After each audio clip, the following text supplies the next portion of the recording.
So boleh share kan? Boleh. Nama? Manohari. Wow. Okey. Latar belakang? Saya seorang suri rumah tangga.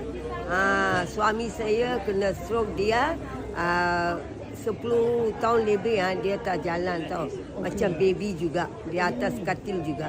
Semua saya juga jaga. Macam itu pun saya boleh buat juga dekat BE. Okey, kenapa kamu nak buat BE lah? Kenapa fight? Saya tengok kamu masuk dalam tadi menari sana. Ya, sudah happy. Kita ini kita jaga sendiri ada sihat. Lagi kita pun mau tolong orang sihat. Yes. Lagi kita punya lifestyle boleh tukar sini. Saya bankruptcy tau. Sekarang saya punya bankruptcy tak ada. Wow. Saya bayar. Habis sekarang sini sudah qualified kereta, rumah. Lagi sudah naik CCA. Mesti tahun depan jadi RCC. Wow. Kita semua itu macam kan. Ya, Sini boleh lah. Kunci kejayaan. Ya. Apa yang kamu telah buat? Apa kunci kejayaan kamu sampai boleh setakat ini? Ya, iyalah. Sampai jadi jangan give up. Kita sampai jadi boleh buat saja.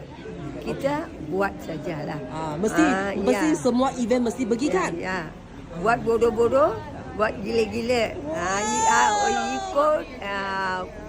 Ikut gila-gila. Dia orang cakap itu macam kan. Saya tengok saya tak pandai cakap Melayu pun saya boleh faham. Ini bisnes, boleh buat saja. Jangan orang pandai juga boleh buat ke tak. Orang tak pandai pun boleh buat juga. Betul kan? Yes. Siapa nak mau BE 3 tahun dalam mau jadi milioner, mesti ikutlah. Buatlah BE. Di mana hari sebenarnya hanya belajar darjah 3 ke? Darjah 3 saja. Tamil tau. Ya ke? Ya. Bukan Melayu? Tak ada. Bukan Melayu lah. Tapi sekarang saya pun sudah pandai belajar cakap Melayu. Betul kan? Dari BE sini? Ya, dari BE sini. Boleh bagi satu macam... saya suka travel lagi, Mak. Yeah. Free travel. So, you pergi berapa kali sudah? Saya sudah 4 kali tau. 3 kali BE. Satu saya sendiri pergi sembahyang punya tempat. Lagi ini Melbourne pun 2 tiket sudah qualified. Lagi saya punya rangkaian pun dekat-dekat 10 orang. Qualified Melbourne? Qualified Melbourne. Boleh kan? Boleh. Sarana dalam Tamil.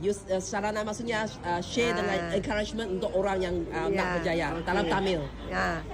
எல்லாராலையும் முடியும். இது செய்ய முடியும். யாருக்கெல்லாம் படிப்போ வசதியோ எனக்கு டிரைவிங் தெரியாது, காசு இல்லை, இதெல்லாம் காரணம் இல்லை. எனக்கு வேணும், நான் செய்யணும், என்னால் முடியும். இதுதான் மனோகரி BEல பார்த்தது. எல்லாராலையும் முடியும். ஓகே, நம்ம எல்லாமே சக்ஸஸாக இருக்கலாம். நன்றி, பாய். ஓகே.